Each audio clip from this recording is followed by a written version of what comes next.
Hello and welcome back to another episode of The Tide, where news keeps on flowing. I'm your host, Dom. In today's episode, we will be covering how small businesses are operating during these times. But before we jump on the story, let's check in with Cece for campus news.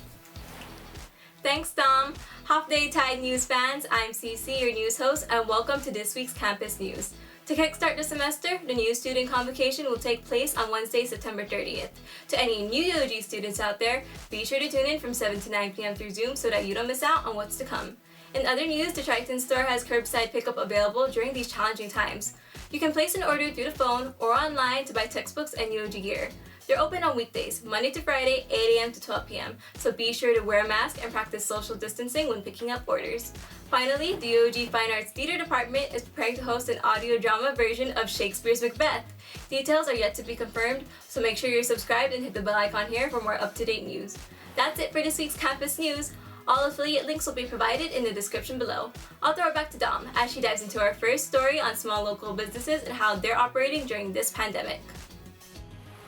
Thanks, Cece. This afternoon, we'll be covering 3 small businesses that are still operating. Although managing a business may come with its hardships, operating a business during a global medical crisis can be quite a challenge.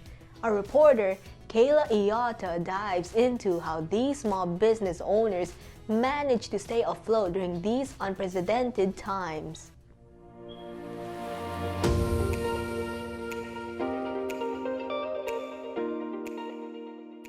In light of the pandemic, many residents of Guam have found themselves with more than enough free time on their hands. For some, they were able to take all that free time and turn their hobbies into a small business. Well, I started my business on August 8th, so it's been over a month now, but I believe it took off like within the first week just because face masks are essential items. So I was hand sewing masks for me and my coworkers, and then I ended up getting a machine, and then it took off around May and June. At first, I was just doing different kinds of experimenting new food, what to bake and what to do. And I shared it to my own little friend group chat, and then they were like, why don't you start this business? As their businesses started to take off, it meant more labor and little to no sleep for these one-woman business owners.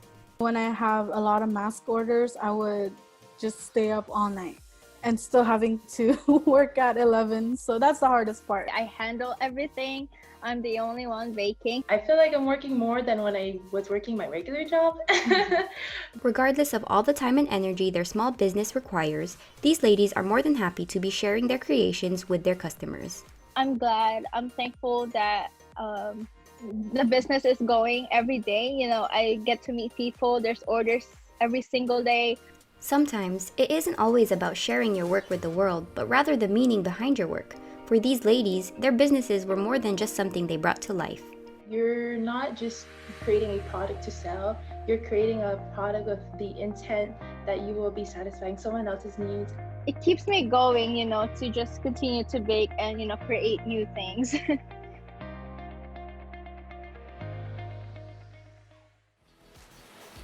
Thank you, Hannah, Czarina, and Precious for making this episode possible.